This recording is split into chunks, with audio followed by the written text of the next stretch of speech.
Assalamualaikum warahmatullahi wabarakatuh. Waalaikumsalam warahmatullahi wabarakatuh. Jangan di zoom anak-anak ya.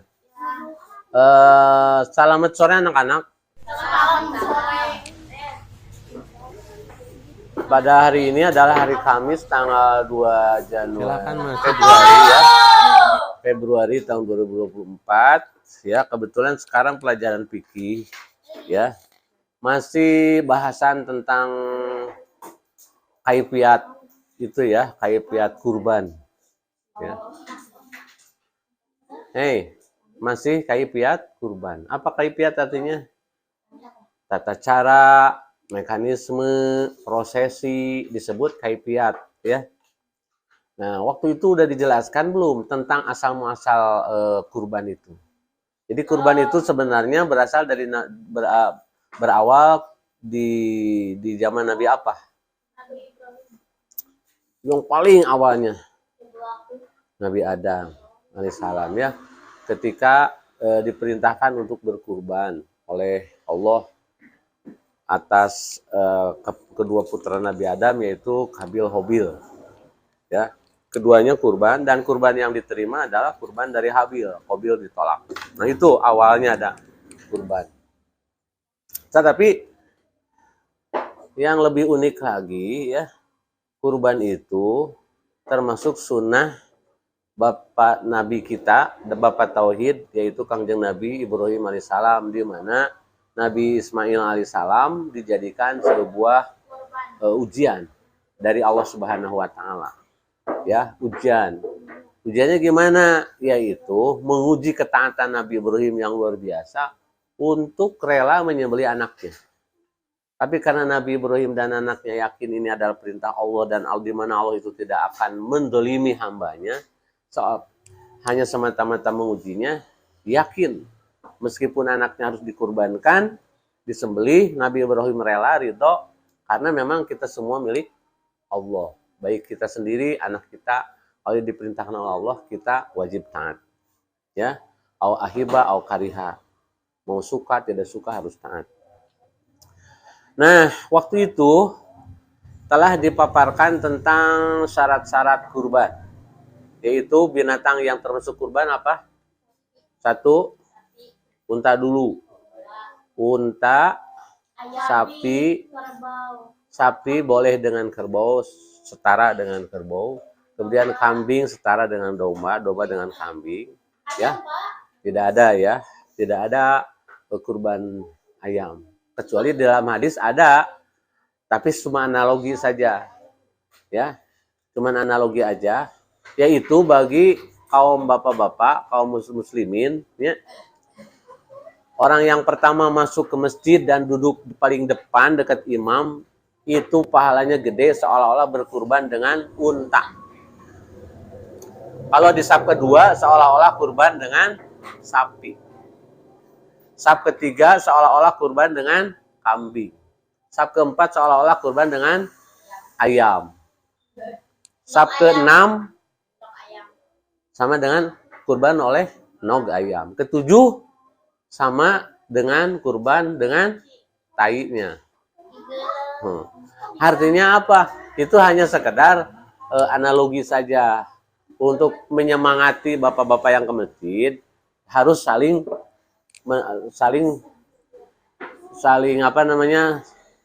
dahulu ke masjid untuk meraih pahala seolah-olah kurban dengan unta. Tapi untuk kurban yang sebenarnya hanya sampai kambing ya. Tidak ada kelinci, tidak ada. Meskipun punya kelinci kita 1 truk, nggak sah. Nah, kemudian setelah dijelaskan bagaimana cara menyembelihnya ya.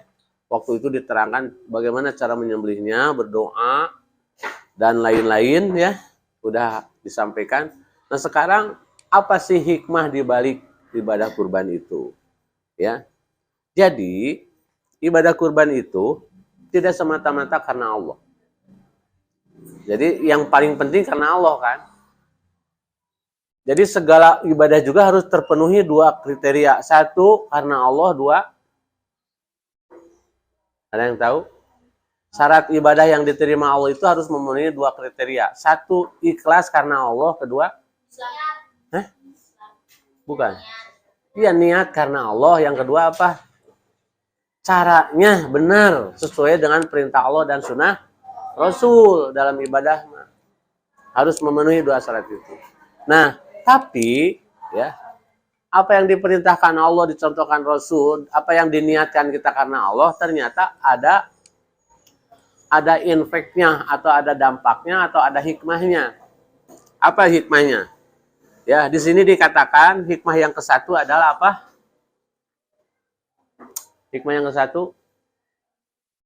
merupakan sebuah bentuk rasa syukur kepada Allah Subhanahu wa taala. Kenapa disebutkan syukur? Karena kita banyak diberikan kenikmatan oleh Allah Subhanahu wa taala berupa harta benda, kepemilikan ya. Makanya kurban itu hanya diwajibkan kepada orang yang memiliki kemampuan yang luas disebutnya ge. Ya. Man kana lahu sa'atun. Barang siapa baginya mempunyai keleluasaan. Jadi gini, ya, tidak usah memaksakan diri. Misalnya, bagi orang yang leluasa harta, misalnya kita punya deposito, ya puluhan juta, ratusan juta di bank, ya. Meskipun kurban itu identik dengan korban, pengorbanan. Jadi ada sedikit sambungannya antara kurban dengan korban, padahal beda. Ya. Jadi kurban itu dari kata-kata qoroba yaqrubu kurbanan artinya mendekatkan diri kepada Allah, bukan mengorbankan kepemilikan, bukan mengorbankan harta, tapi untuk mendekatkan diri kepada Allah Subhanahu wa taala disebut kurban. Ya. Gitu. Tapi kalau korbannya seolah-olah negatif. Korban kebakaran, ya. Korban kecelakaan. Apalagi kalau mobil tabrakan, kecelakaan, ada korban. Mobilnya dekok tuh. Dekoknya ke mana? Aja tau. Lamun perempuan tabrakan, dekoknya ke mana? Keluar. Kan bunting. Ya. Itu mengalami kecelakaan. Nauzubillah min dzalik. Ya. Punya anak sebelum nikah misalnya. Itu. Ya, sebelum nikah udah punya anak, itu mah disebutnya dagang channel tadi kala guna genol bapaan. Ya iya itu kecelakaan juga korban laki-laki hidung belang misalnya. Ini bukan kurban itu. Kurban itu qoroba yaqrubu kurban mendekatkan diri. Rasa syukur kepada Allah Subhanahu wa taala ya dengan bentuk bukan mengorbankan ya, mengikhlaskan. Ya, mengikhlaskan sebahagian harta kita karena Allah. Dan harus ikhlas loh, jangan terpaksa atau hanya sekedar ingin pertama yang salah nih, ingin dipuji. Anak-anak, lihat tuh Pak Agus kurban nih. Catat nih. Atau kedua mungkin begini. Takut dibilang pedit misalnya. Ya, saya kan kaya, banyak duit. Masa nggak kurban? Nanti orang-orang bilang begini, Pak Agus pedit. Untuk menghilangkan tudingan itu, kurban. Itu juga tidak baik. Harus gimana tuh? Ya ikhlas, we. Kurban, kambing 1 atau uang sekian. Eta mah dititipkan ke panitia kurban. Panitia kurban mau berapa kilo, mintanya kepada yang kurban itu 10 kilo atau beak beneran. Gak usah lah saya mah beli we. Pokoknya segantung aja lah. Saya diberean anak ku panitia, gitu yang ikhlas mah. Ya. Jangan banyak request-nya yang ikhlas. Nah, tapi bentuk rasa syukur kita kepada Allah berarti banyak ya. Sholat juga termasuk syukur kepada Allah. Ya. Semua bentuk ibadah itu kita amalkan, kita lakukan sebagai salah satu wujud dari rasa syukur kita kepada Allah. Kenapa kita harus bersyukur? Kenapa? Raya, kenapa kita harus bersyukur? Karena kita terlalu banyak diberi nikmat oleh Allah tuh, ya. Diberikan kenikmatan Allah yang tidak terhingga banyaknya. Fa in ta'uddu ni'matallahi la tuhsuha. Apabila kita coba menghitung-hitung kenikmatan, jumlah kenikmatan banyaknya dari Allah tidak akan terhitung saking banyaknya. Ya, saking banyaknya tidak akan bisa terhitung. Kamu punya komputer, kamu ahli matematika. Coba kamu jumlahkan dari kecil sampai tua. Sudah seberapa banyak kekayaan, rezeki Allah yang kita limpahkan. Mau angka hitung. Mungkin beras yang kita beli bisa dikalkulasikan. Tapi kan kenikmatannya terlalu banyak. Tep Pak Agus oke gagal rotong oke geus nikmatnya mau angka hitung. Ya. Gagal bujur nikmat tuh. Nikmat kusarangan mah ku batur mah teu nikmat. Geuleuh. Ya, ngorong nikmat. Komo ieu mah ngagere telinga di kitu teh beri cara. Nikmat atuh. Begitu sampai calangap-calangap. Nikmat, lamun teu nikmat mah jejeritan. Allah. Kan karena nikmat itu ya, jadi banyak banget kenikmatan. Kita wajib bersyukur. Oh, cenah Pak Agus cukup ya, alhamdulillah. Ya. Iya, memang alhamdulillah. Alhamdulillahirabbil alamin kalau dapat kenikmatan teh. Tapi tidak cukup, kita harus dibuktikan. Dengan itikad bahwa kenikmatan ini berasal semata-mata dari Allah, dan yang ketiga apa? Ucapan alhamdulillah kalau kita memperoleh nikmat. Kedua, diyakini ini dari Allah, bukan dari husna, tapi dari Allah, ya, bukan dari pina. Kuinsa mere duit ke Pak Agus nuhun, kuinsa alhamdulillah tuh yang dipuji Allah, karena Allah telah meluluhkan hati kuinsa untuk memberikan cinta kepada Pak Agus. Cinta, memberikan harta kepada Pak Agus. Tuh kan, alhamdulillah. Raya, kamu hari ini cantik loh. Alhamdulillah atuh ya Allah. Alhamdulillah. Itu. Mun Pak Agus hari ini ganteng. Innalillahi wa inna ilaihi raji'un. Di mana gantengnya tuh? 100 tahun yang lalu. Masya Allah, Pak. Yang kedua apa? Hikmahnya itu. Hikmahnya meneladani keharmonisan keluarga Nabi Ibrahim terutama di antara anak dan orang tua. Coba dijelaskan.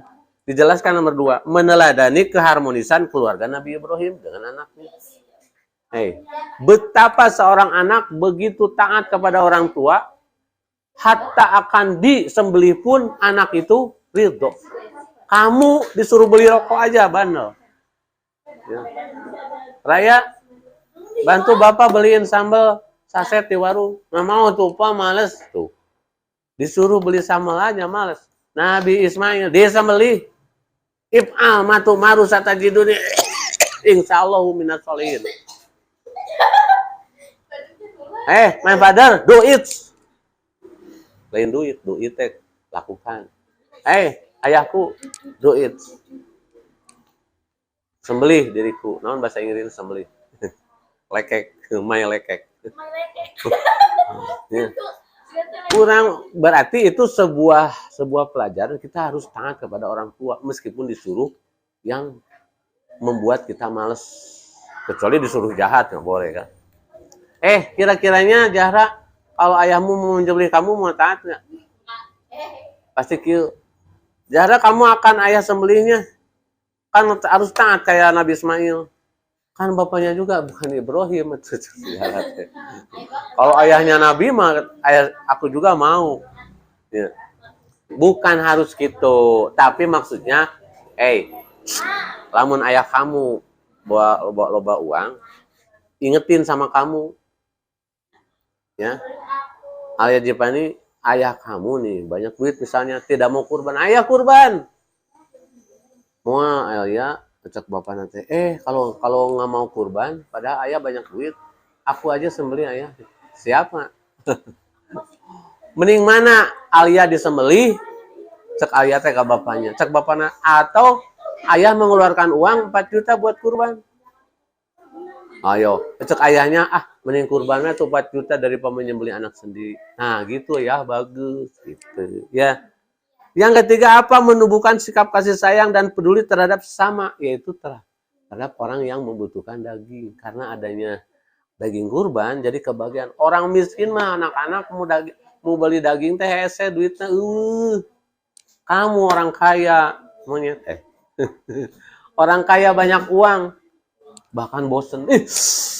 Ayah, beli daging lagi, beli sate lagi, nih bosen tiap hari. Wedih, sombongnya. Kali-kali atuh beli apa gitu. Orang miskin bukan gitu. Ayah, meni bararosan gehu deui, kali-kali atuh sate ayam kayak sate kambing tuh. Dibalik kan. Ayah teh bukan nggak mau beli sate, uangnya kurang. Tuh kan yang miskin. Dengan adanya kurban, daging, semua warga terbagi. Yang kaya, yang miskin, cewek, cowok, orang tua, anak kecil, semua makan daging. Pesta. Maka disebut, tanggal 11, 12, 13 disebut hari tasyrik. Apa artinya tasyrik? Hari pesta makan daging. Mau dikereng, mau disate. Ya. Yuk kita sate bersama ya. Nanti kurbannya. Kak minta dagingnya nya. Kapayono 2 kilo buat kelas 6. Kurang nage ngusan. Idul Adha mah udah selesai ya tuh ngaji nagenya. Oh, apa udah Idul Fitri kita teh bagi rapot atau perpisahan. Ya. Tapi mudah-mudahan kita diadakan reuni makan daging. Nomor 4 apa? Membagi kebahagiaan kepada fakir miskin tuh bagi ya kan? Di Atakwa sampai ngantri berapa ribu kilometer panjangnya? Berapa coba? Berapa ribu milimeter? Bukan kilometer. Ya, sampaikan Kak. Waduh, itu senangnya yang dikasih daging. Ya Allah, ha? Dari mana-mana. Pesta orang-orang miskin. Orang kaya diam dulu, jangan dulu. Nanti kalau ada sisa orang kaya kasih. Ini miskin dulu. Luar biasa. Ya. Gara-gara Pak Agus suka ngasih daging tiap tahun tuh, panggil yang miskin teh nanya we ka Pak Agus, balik ke mana Pak Ustad, Pak Haji tuh. Bukan Bu, aku mau bukan Pak Haji, Pak Umroh. Belum haji baru umroh. Pas sholat.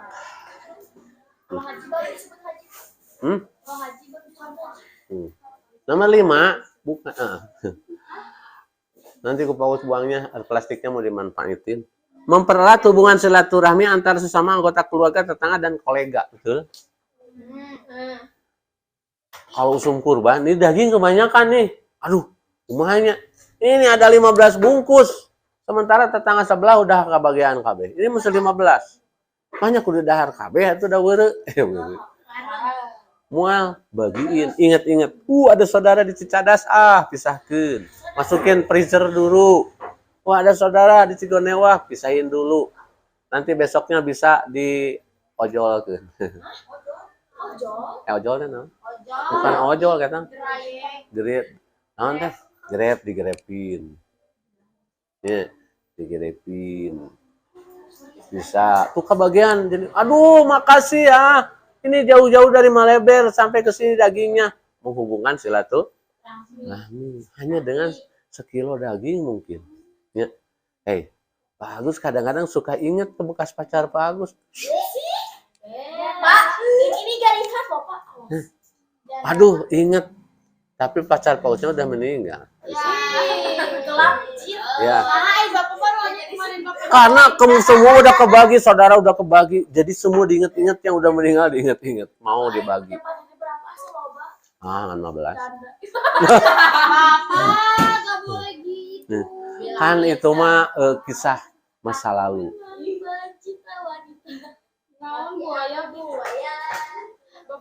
Ayah. Nomor 6 disayang Allah. Nomor 6 lihat apa? Disayang oleh Allah dan Rasulnya. Betapa tidak disayang oleh Allah. Orang itu sudah berani mengikhlaskan sebahagian rezekinya untuk makanan orang lain. Padahal ya, kalau di kita di Indonesia, yang kurban itu bukan orang kaya aja. Artinya bukan orang miliarder, jutawan aja. Ada yang nabung coba buat setahun 12 bulan nabung. Sebulan misalnya kalau setahun 12 bulan. Ya, 12 bulan 500.000 atau 100.000 sebulan. Kurangnya 300.000 sebulan kali setahun 3,5 juta tuh. Padahal dia tidak kaya. Tapi memaksakan diri, kenapa? Saking inginnya disayang Allah dengan lewat ibadah kurban. Coba di orang lain mah tuh kurban teh nya, apalagi di Timur Tengahnya, di Arabnya ngeluarin uang 3,5 juta 4 juta teh asa jajan gehu tilu. Iya. Saking banyak duitnya. Bahkan Raffi Ahmad mah beli sapi nanya, sapi limosin gede tuh gini. Harganya 100 jutaan atuh. Dan bukan buat 7 orang, 9 orang, buat sendiri, wesa keluarga. Kenapa? Ada duitnya loba pisan atuh. Yang buat warganya mana? Itu. Ya, terus yang terakhir, terhindar dari sifat kikir tamak. Nah, kalau orang tidak mau kurban pada loba duit, itu udah layak disebut orang kikir. Nah, terakhir menerapkan perilaku kurban dalam kehidupan sehari-hari. Nah, ini harus dibuktikan juga. Kayak sholat kan satu kali, 5 kali sehari semalam. Di antara selang-seling sholat itu harus dibuktikan dengan perilaku yang baik. Nah, ini juga sama. Jadi kurban itu menyembelih hewan dan juga harus disembelih apa? Di dalam jiwa kita sifat-sifat yang buruk. Sombong, angkuh, jutek, harus dihapus, harus dikurbankan. Pedit, sombong, galak, gede amek, emosional. Kopi, hilangkan. Ya. Hilangkan sifat-sifat buruk yang bersemayam di dalam jiwa. Itu bukti atau menerapkan ibadah kurban. Ya, 1, harus diyakini kurban itu ibadah yang paling dicintai Allah. Betul?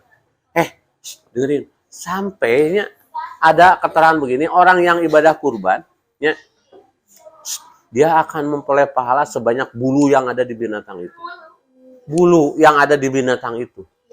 Bayangin, hitung henteu. Bulu domba hiji-hiji dihitungan moal ka itu. Pokoknya lebih ti 1.000 lah, jelas mah. Sebanyak itulah pahala yang diberikan Allah kepada orang yang ibadah kurban. Terus harus diyakini bahwa dengan kurban membuat kita semakin dekat kepada Allah. Taqarrub. Apa artinya taqarrub? Tuh, yang tadi saya terangkan tanya deui. Taqarrub. Tuhnya, engkau ngedengerin, mendekatkan diri kepada Allah. Kalau muraqabah apa? Muraqabah. Merasa diawasi oleh Allah setiap saat disebut muraqabah. Mau ngebohong nggak jadi, kan Allah lagi lihat. Mau mencuri, korupsi tidak jadi, kan Allah sedang melihat, sedang mengawasi saya. Saya mau maksiat nggak jadi, malu sama Allah. Mau joget, malu sama Allah. Sampai Sayyidina Ali, laki-laki kan mandi tidak pernah buka cangcut. Jadi pakai celana dalam mandinya teh. Padahal kan nggak ada orang yang lihat. Tapi kata Sayyidina Ali kan Allah maha melihat, malu. Padahal Allah maha pencipta, tidak usah malu. Tapi orang yang peka, rasa malunya tinggi, sama Allah aja udah malu.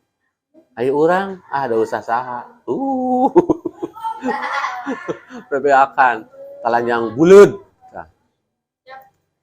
Ya, jadi rasa malu itu merupakan cerminan orang yang muraqabah.